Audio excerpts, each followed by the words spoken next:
Alhamdulillah, wassalatu wassalamu ala Rasulillah wa ala alihi wa sahbihi wa wala. Asyhadu an la ilaha illallah wahdahu la syarika lah. Pertemuan seperti ini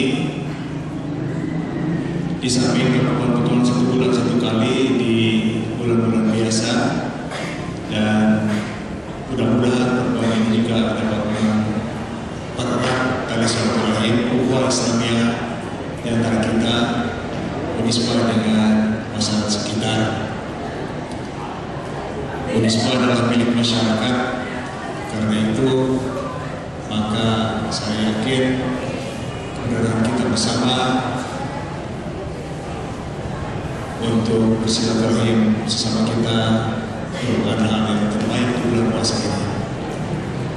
Terima kasih kami ucapkan pada Anasi yang telah menyelenggarakan acara ini, Bapak Gustur Islam dan Pak Mustafa yang telah berkenan untuk hadir dan memberikan tausiah kepada kita semuanya, dan juga para Bapak Ibu yang hadir pada hari ini. Mudah-mudahan Allah Subhanahu wa Ta'ala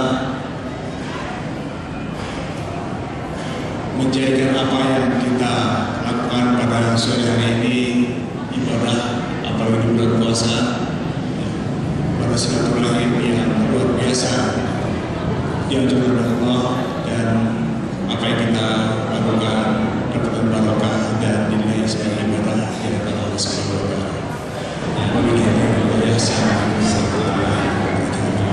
Keluarga, warga masyarakat di sekitar Unisba dan hadirin yang kami hormati.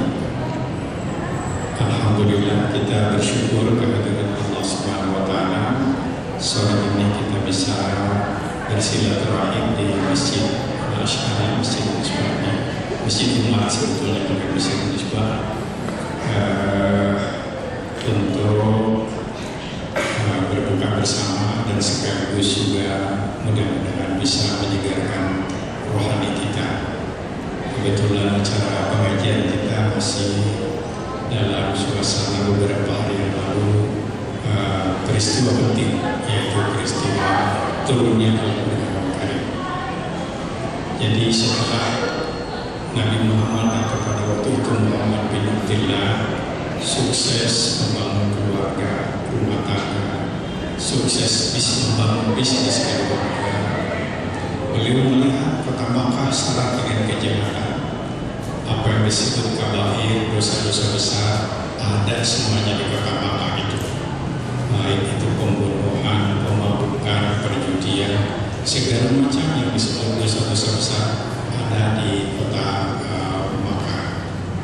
Beliau punya perhatian yang sungguh-sungguh, punya atensi besar bagaimana ini membereskan kota Makkah, kota tempat kelahiran.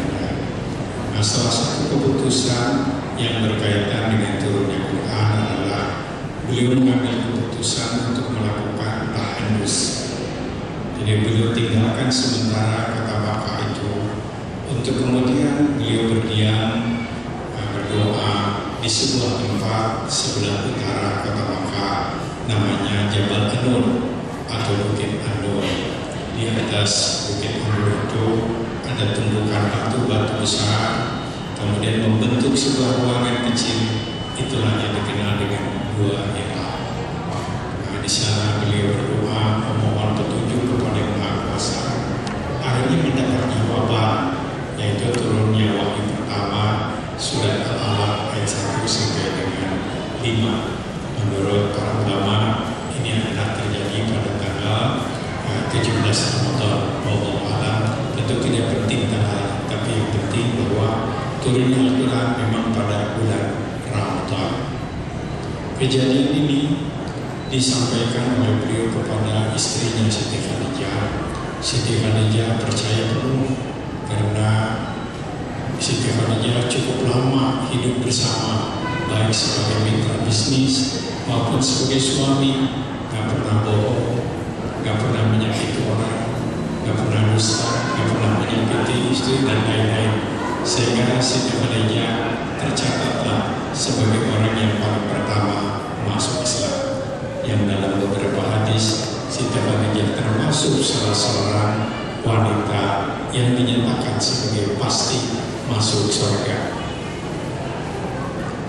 Tapi rupanya masyarakat di luar tidak seperti Siti Khadijah.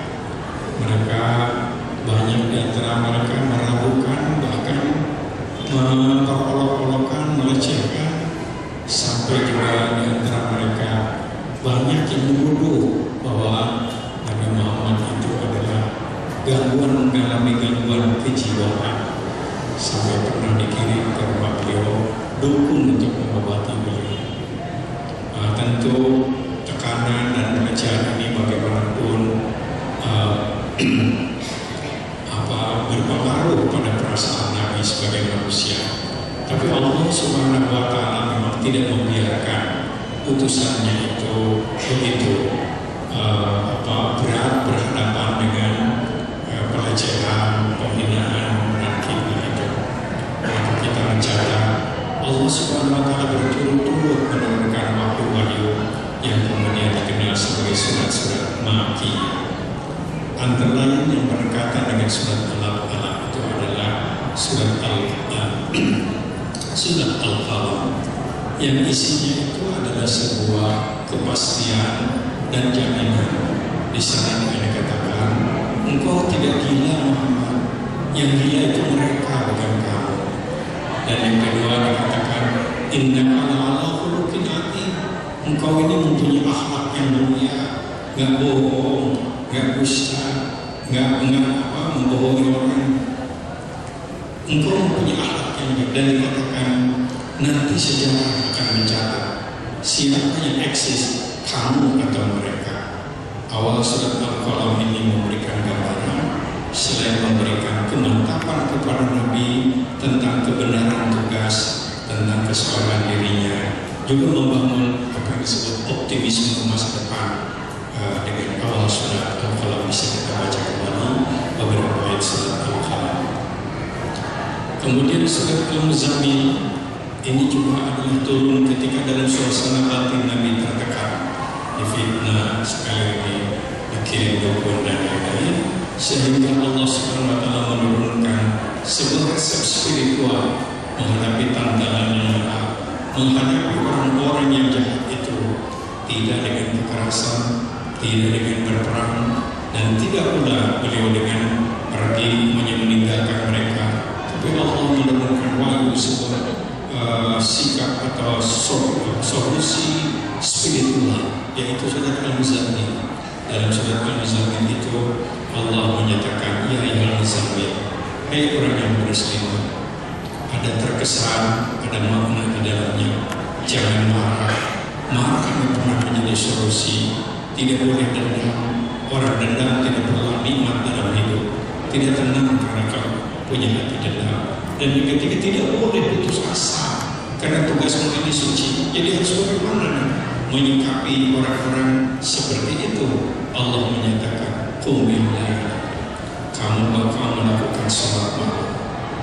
Jadi sholat malam itu sudah diperintahkan oleh Allah jauh sebelum peristiwa Isra Mi'raj tentang diturunkannya sholat 5 waktu, yaitu sejak di awal-awal periode Makkah turunnya surat Al-Muzammil.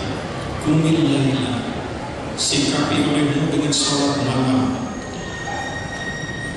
nisfah separuh malam, atau kurangi sedikit, atau lebih dari separuh malam. Setelah itu warattilil Qur'ana tartila, dan biasakanlah untuk membaca Al-Quran dengan tartil, dengan baik.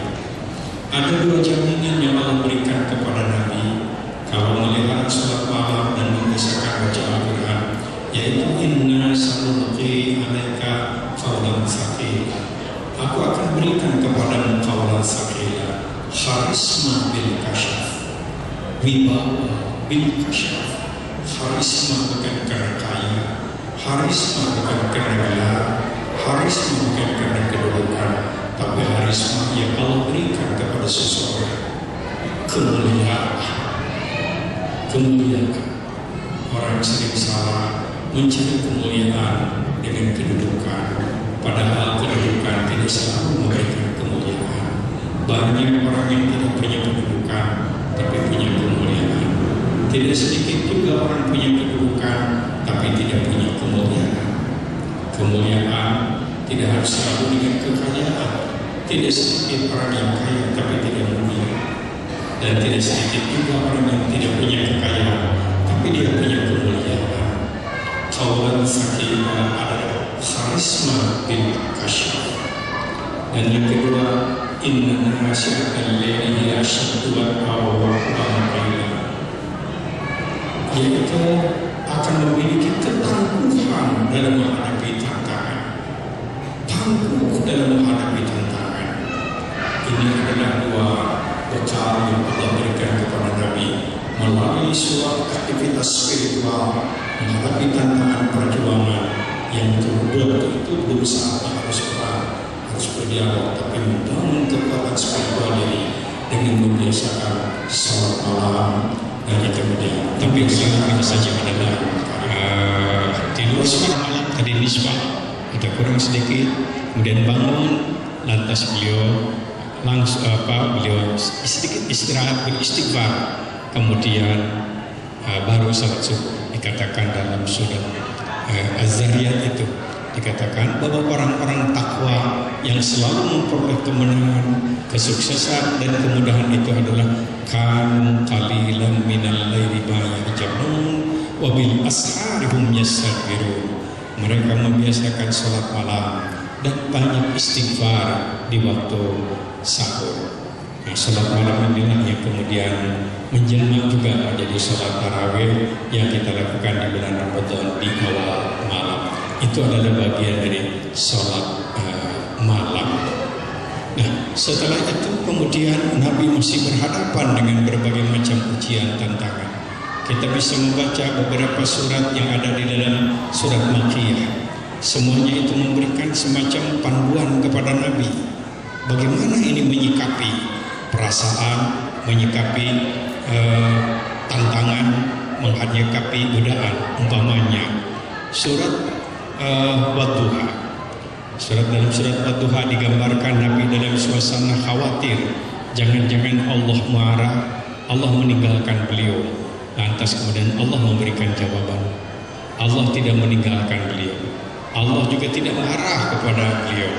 Dan Allah menyatakan walal akhiratu khairul laka minal ula. Akhiratmu lebih baik daripada duniamu. Hari esokmu lebih cerah. Masa depanmu masa depanmu lebih baik. Tapi ada yang disampaikan tantangannya kalau ingin memperoleh hari esok yang baik, mendapatkan nikmat tanpa mendapatkan nikmat tiada berhenti, yaitu walal akhiratu khairul laka min wala sawfa yu'tika rabbuka fatarda. Allah terus akan